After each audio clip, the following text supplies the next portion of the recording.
नहमदुहु व नुसल्ली अला रसूलिहिल करीम अम्मा बाद। एक दोस्त सवाल पूछ रहे हैं कि रोजे की कज़ा क्या है। रोजे की कज़ा रमजानुल मुबारक का महीना गुजरने के बाद जो रोजा छूट गया उसके बदले में एक रोजा रख लिया जाए तो वो उस रोजे की कज़ा है। और एक होता है रोजे का कफारा। कज़ा तो एक रोजा ही होता है, लेकिन अगर किसी ने जानबूझकर रोजा तोड़ लिया तो फिर उसका कफारा अदा करना पड़ेगा।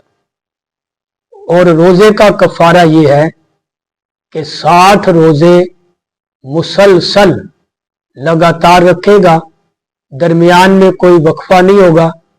अगर दरमियान में कोई रोजा छूट जाएगा तो दोबारा फिर पहले रोजे से एक से शुमार किया जाएगा और 60 रोजे मुसलसल रखने पड़ेंगे।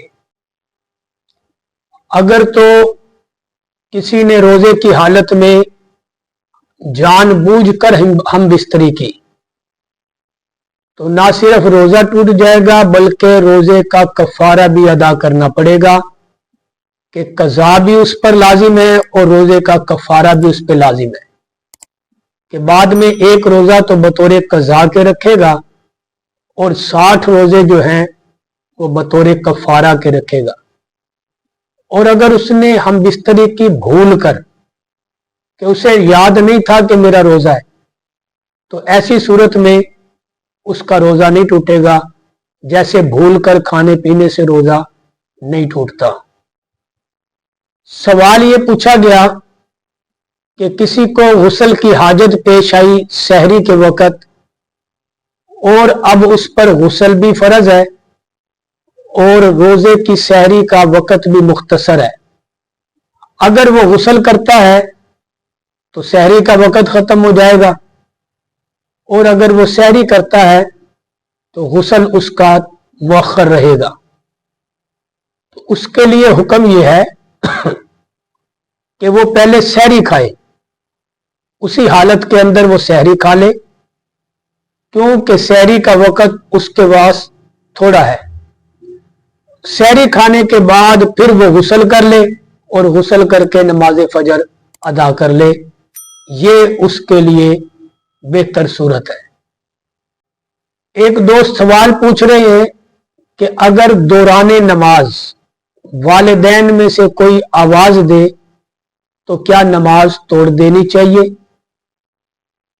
इसका जवाब यह है कि अगर तो नफली नमाज पढ़ रहा है और वालिद ने या वालदा ने किसी ने आवाज दी उसको बुलाया तो नफली नमाज तोड़ देना बेहतर है, वालिदैन के हुक्म की इताअत में, फर्मा बरदारी में।